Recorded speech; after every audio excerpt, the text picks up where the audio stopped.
Today in underwear news, Skims has produced a new line of hairy thongs. Just grow it out. Like, right? Another thing that I'm really close to, the perfect viewing for a shuttle launch. It's crazy how much they will do to cover up the Epstein files. Apparently, Sublime is also MAGA. It sucks that there's that stain in the white boy reggae history. Come to think of it, I couldn't tell you most of my friends' kids' names. I'd be shocked if I could name 5 of my friends' kids. The fast food drive-thru parking. What the fuck is that? One of my favorite things from watching companies fall on their faces replacing humans with AI, that now we know who will choose the bottom line over humans. You know, if you're not gonna pay us enough to live, at least pay us enough not to do this. All you had to do was pay us enough to live. I'm not advocating for this, but this didn't fall out of the sky, you know. The Hijack with DJ Zwane on the N.FM. The N.FM, I am DJ Zwane, and this is The Hijack. Welcome to The Hijack,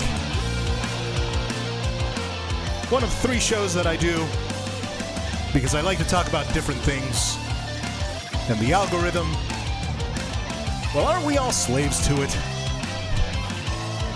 I want to thank you for listening, whether you're listening live on the stream.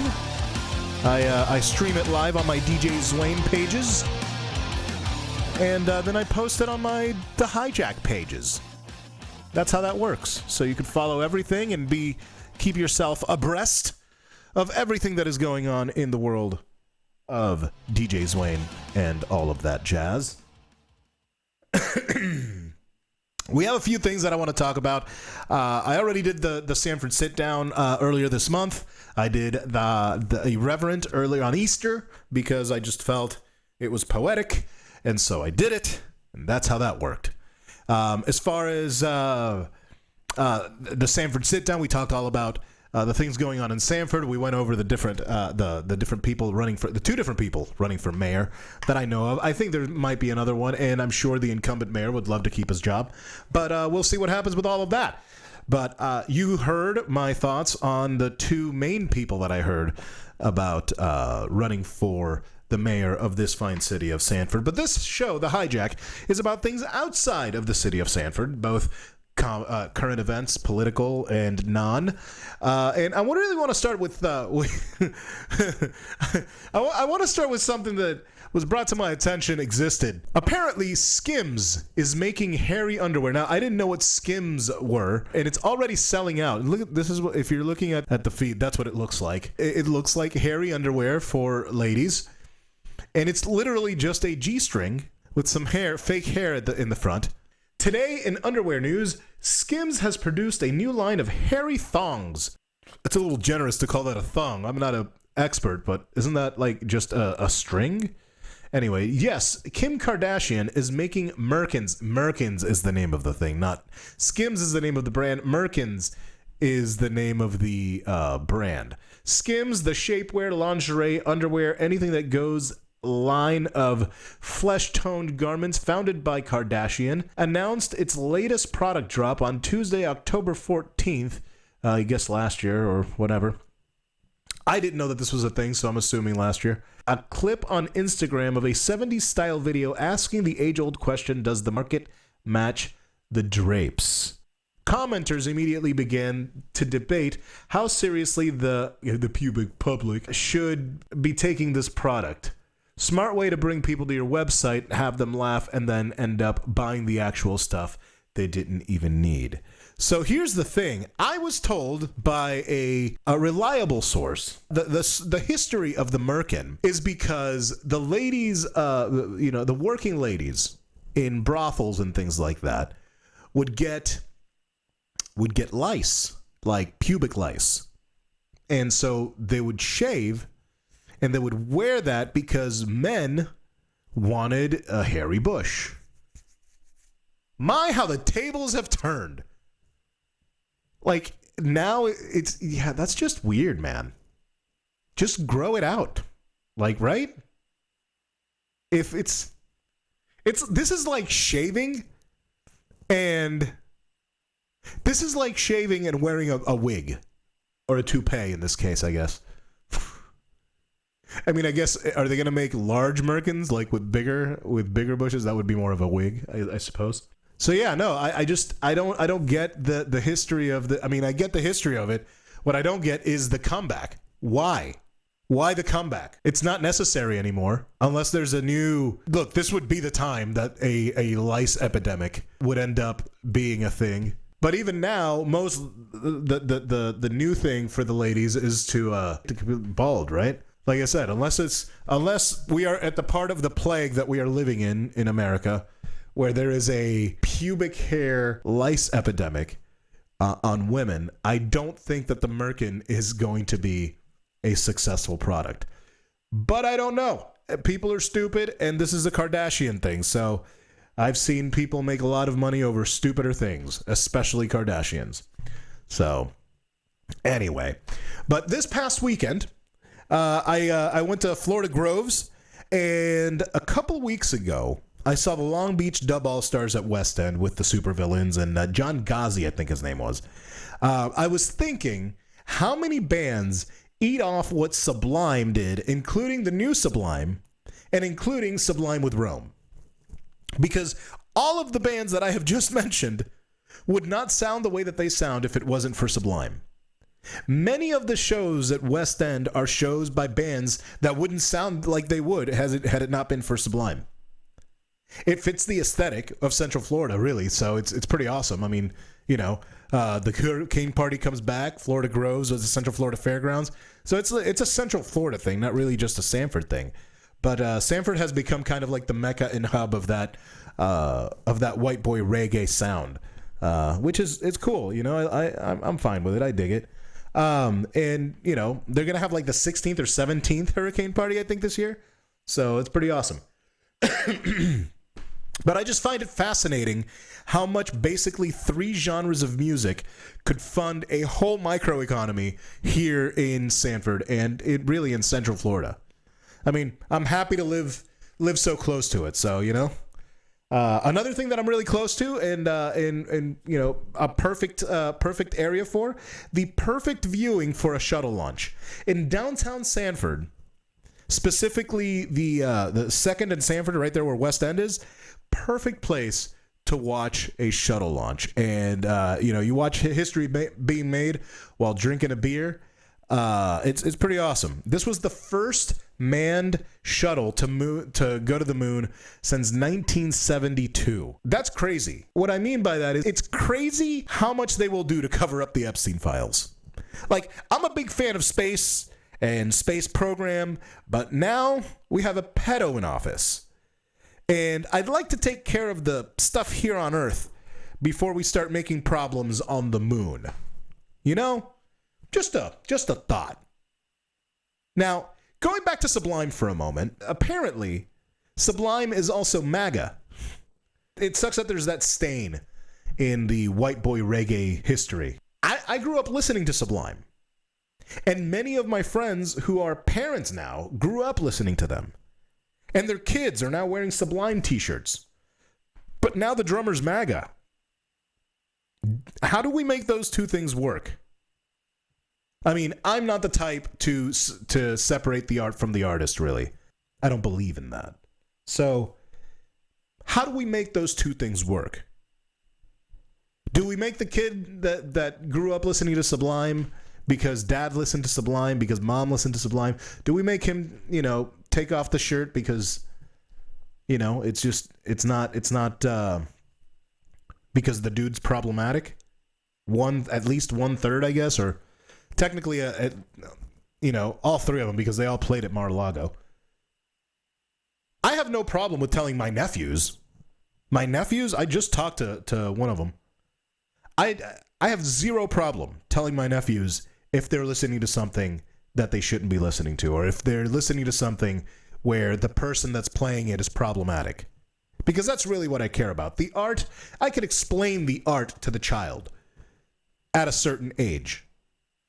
And how, you know, NWA, why they were talking about the things that they were talking about, and why they said the things that they said. These are all things that can be explained, but I can't explain to my nephew that that this guy that I used to listen to is a sympathizer for a pedo. That's just not going to happen. But also, I don't have kids. And honestly, I can't remember if any of my friends' kids actually have Sublime t-shirts. Come to think of it, I couldn't tell you most of my friends' kids' names. I'd be shocked if I could name 5 of my friends' kids. Because people, you know what? People with no children. Let me ask you this. People with no children. How many of your friends' kids' names do you know, honestly? Percentage-wise. I kind of feel bad, but not really.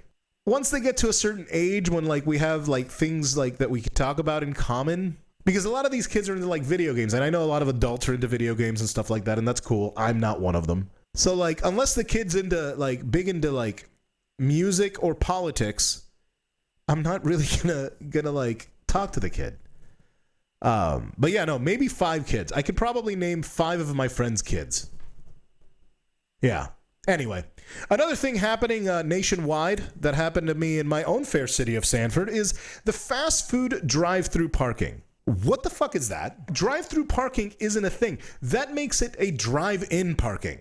Like, general customer service has shot to shit to the point that it feels like the general public has just thrown up the white flag, paying out the nose for everything, barely any service, and tipping everything for everything everywhere. This isn't totally on the employees. So when you hear me bitching about this, I'm bitching at the upper management who creates these friggin' problems. That's who I'm bitching about. They create these issues by not paying their employees enough, either by lowering the wages or by staffing less people than you actually need, or usually both. In this case, it's both. And at both Culver's in Sanford and at McDonald's in Sanford, I was sent to a third spot to wait for my drive-thru food. And I posted about it locally to ask the community if they've experienced the same thing. And one person said something that makes a lot of sense. They said that they do this so that their numbers look better. You see, when they make you wait in the parking lot, they've already marked your order complete, even if you're just sitting there waiting for it. So that means that in turn, they have to staff less people. And in turn, it makes them more money off of my time. I'll tell you this right now.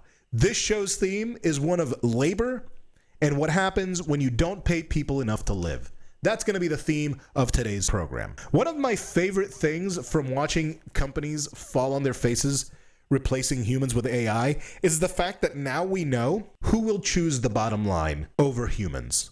And sadly, the answer is most of them. And the thing is that they learn it by bringing in AI slop, by doing AI shit. And that, my friends, is a little bit of sweetness among all of this chaos. We get to see the people for who they really are. So, mark it down. Whenever you see the management, whenever you see the billionaire class, whenever you see the management class, whenever you see them talk about, oh, let's see how much AI we can pump into this so that we can remove more people. Write that down. Because the thing is that it's become a thing now. People have, like, I personally will unfollow people that use AI slop for their for anything, especially if they're creatives. Especially if they're creatives. If you're a creative and you're using AI slop to promote your crap, then you don't deserve the business. Period. Anyway. So April Fool's was this week in other news, and I did my typical I'm becoming a cop routine. For those of you who don't know, every year I go on the internet and I tell people that I'm becoming a cop. Many of you were like, seriously, dude? Again? You're doing this again? But this year, I was going to be way more extra about it, and I had a change of heart. I was going to really go all out this year. I had a change of heart, and I talked about it on Irreverent, my shameless plug to tell you to check out my other show about religion. It's called Irreverent. But anyway, I talked about what April Fool's joke, and it was actually going to be pretty believable from what I can tell, because people were definitely biting. That was just a side tangent, because it's like April. You know, April is, I try to do these shows once a month and put everything that has to do with national news or national non-Sanford related stuff goes on the Hijack. If it's religious stuff, it goes on Irreverent. And if it's, you know, music stuff, obviously it goes on the DJ Zwane page. So, you know, any concerts or any mixes or any parties that I DJ, that goes there. So you should follow everything. Anyway, that's my shameless plug to tell you that. I pulled this from the Orlando Weekly, and I put it in my notes because their ad boxes were so bad that I found it incredibly tough to read. This is the example of enshittification of all the products, online, in person, everywhere. Seriously, do better, Orlando Weekly. Holy shit. There was so much crap on that page that I really could not go through, but the information was good, so I wanted to use it. So also shout out to the Orlando Weekly for good reporting, but do something about that website. The title is Poverty or Prosperity? Ford's Garage Service Charge and 1 cent Pay for Orlando Servers Sparks Outcry. Now, Ford's Garage is a chain of restaurants. One of them just came out in Sanford, so that felt apropos to talk about it. Ford's Garage, and the Hampton Social, both are restaurants in the Metro Orlando area that began paying their servers far less than hourly minimum wage in recent years, sparking protests and questions on online forums like Reddit over whether a restaurant can legally pay a worker as little as 1 penny per hour. Under state law, most Florida employees must be paid at least $14 an hour or $10.98 if you're a worker who receives tips. This modeled on a Fair Labor Standards Act federal law, but increasingly, employers, particularly restaurants, are turning to a commission-based pay structure in which a server or bartender is paid anywhere from 1 cent in the case of select Ford Garage locations to around $2 an hour plus a commission from sales. Workers at the iDrive restaurant Hampton Social in 2024 protested their employees' unexpected shift to $2 an hour pay for servers, down several dollars from the minimum tipped wage, describing it as unfair and a product of greed. The employer, however, argued that the workers ultimately earned just as much or even more from this model while allowing the company to better manage its costs, according to the Orlando Sentinel. So that's basically what's going on. You can read the rest of it in the Orlando Weekly, but I don't think I need to read any more to tell you how crazy and disgusting this is. So on the Sanford Sit Down, I do the Sanford Sit Down food reviews, and I can tell you right now that Ford's Garage and Hampton Social would not be, well, Hampton Social isn't in Sanford, so that doesn't matter. But definitely the other one, Ford's Garage, not getting my business. There is no way that I'm going to a restaurant that wants to pay in commissions? Are you out of your mind? Are you high? You have to be. There's no way. There's no way I would do that. So, shout out to the Orlando Weekly for sharing that information with us. It's just not. This is actually worse. This is supposed to be the time when the proletariat is supposed to be getting better, catching a break after all this shit, and this is what we're getting. Maybe we could just, maybe we could just stop paying people. This is the reason why we have stories like this one. This right here is the reason why we have stories like this one. Please pay us enough not to do this. This is the reason. If you're not going to pay us enough to live or afford to live, at least pay us enough not to do this. All you had to do was pay us enough to live. All you had to do. All you had to do. All you had to do was pay us enough to live. There goes your inventory. That's it. And I'm not advocating for this. I'm not advocating for this. But this didn't fall out of the sky, This did not fall out of the sky. The reason this happened is because you didn't pay them enough to live. You didn't pay them enough to live. That's why you have a disgruntled employee setting a thing ablaze like that. That's the reason why. And this is one of like 10 different house fires that people haven't even reported on. They've only reported on this one, and I think it's because they don't want more copycat situations. Again, I don't advocate for destruction of property. But it didn't fall out of the sky, you know. It didn't fall out of the sky. You can bet your ass that was not out of the blue. There were signs. There have been signs. There will be signs. And these are it. Think $500 million or something like that. Think that's how much that was. But and it's only going to get worse. It's only going to get worse because, like, for example, gas prices. Oh, the president doesn't control the gas prices. This is something that I've argued. And I'm going to have to stand corrected now. Because I didn't think that this was going to be a thing that I had to explain. That the president doesn't control gas prices unless one thing happens. You see, I have a family member that I love dearly who loves to talk to me about politics, but only when they find a zinger by someone, like a zinger. They really like to get, gotcha. They love those. The problem is that while I love a good zinger as much as the next guy, a good zinger policy does not create. So you can't vote based on that. And the thing is that in this era of politics, if you're entertaining enough, you have a chance at winning. You have a chance at winning, even if your positions are shit. Hence why we have Big Lots Benito Mussolini running the country into the ground right now. Now, I posted a picture of my gas pump after filling up with the caption, "So much winning." And they posted, my family member, posted a screenshot of one of our conversations where I pointed out that the presidents don't have anything to do with gas prices. And that's generally true. Just like it's generally true that our president could speak properly. Except this one, W, and a guy who couldn't spell potato. Except that one didn't make it to the presidency. Do you remember when misspelling potato was grounds for a disqualification from the presidency? So yes, you're right. Generally speaking, the president does not affect the gas prices. Unless you go to war with the country we get the gas from, stupid. That's like saying the government doesn't have anything to do with little girls' schools. That is until they blow them up in Lebanon and Palestine. So yes, exceptions to the rule. I didn't think I had to go there. So speaking of which, let's get a quick update on the war.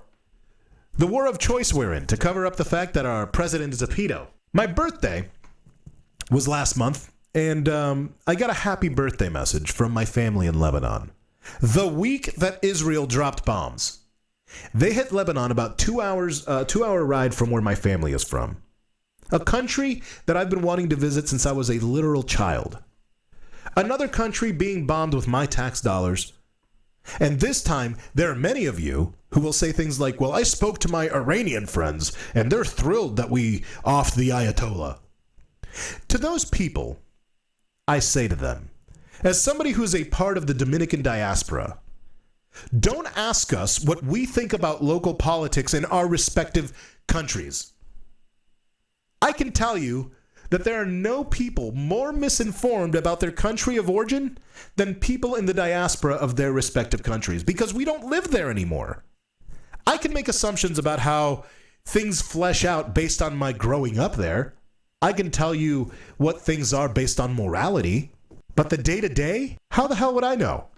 And I guarantee you that if you find an Iranian person who lost a little girl in the school we bombed, they won't have the same response as your friend that was so happy that they offed the Ayatollah. By the way, off the Ayatollah Khomeini for another Ayatollah Khomeini, one that is more radical, will actually not take nukes off the table. And now it's happening in Lebanon. They're trying to annex the state of Israel. They're trying to annex southern Lebanon. Oh, and Israel also made it legal to execute Palestinian detainees. You saw Ben Gvir popping champagne when that got passed. Just an FYI, the Nazis and the Zionists are the two regimes who have overtly made laws executing people based on their ethnicity. America does it too, but at least we pretend. They don't even pretend. That's how fucked up they are. Israel does the most messed up stuff.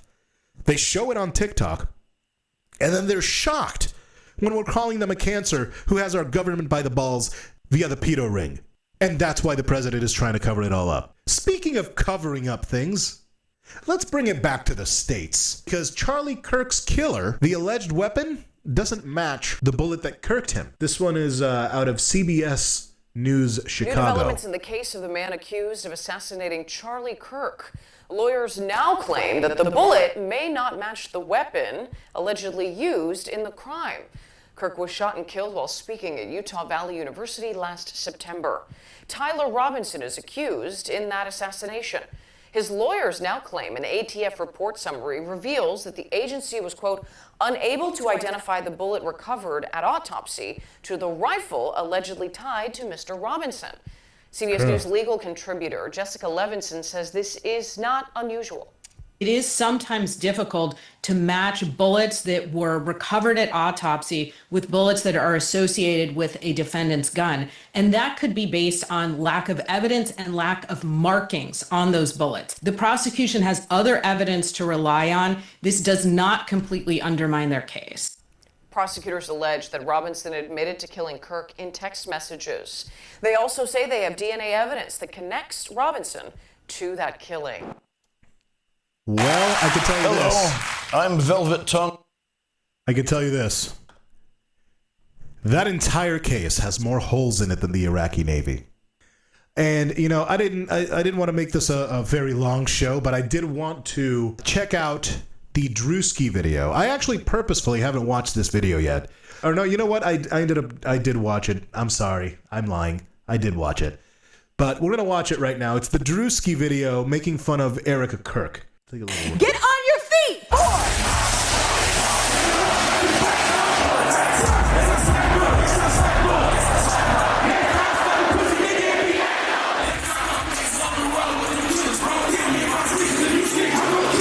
War is raging in Iran. We're praying for all the soldiers and troops. That's great that you're praying, but How about all the kids that died when the USA hit the towers? It broke my heart. That is the...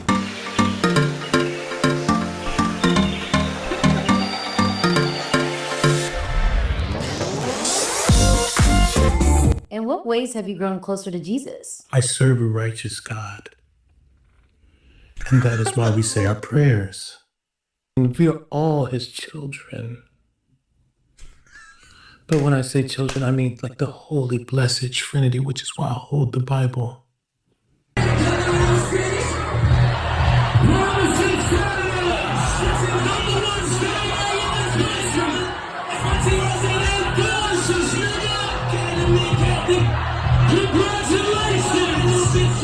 Sweet cream foam chai ice matcha. And Bella will have all organic puck cup. Yes, everything organic. Oh, say does that star spangled banner yet wave for the land of the free. 4, 3, 7. Oh, Hannah, you good? 4, 3, 2. Hold your chest lifted. We're gonna lift. We have to protect all men in America, especially all white men in America. Those are the boys that we care about in this country. America is built on their backs. Oh my God. Yes. Because they are the ones who matter most. This is so funny. Get on your feet! Wow. Drewski, freaking brilliant. I don't know you, and you're probably going to do some shit that's going to make me regret saying this, but you could do no wrong. But what do you think? Let me know in the comments. I mean, like, it's so crazy to me that, like, and look, before, I don't know much about this guy. I thought the video was hilarious. And to those people who are about to come out with your false equivalencies regarding him doing whiteface, where the hell were you when during White Chicks? Or where were you when they were saying that? You know what? Where were you when Robert Downey Jr. was doing blackface? Here's the reason it's not the same thing. Now, the blackface, his blackface was definitely a little. little sus. But the whiteface, here's the reason it's not the same thing. There wasn't an era in American history where the white people were enslaved and sold as property.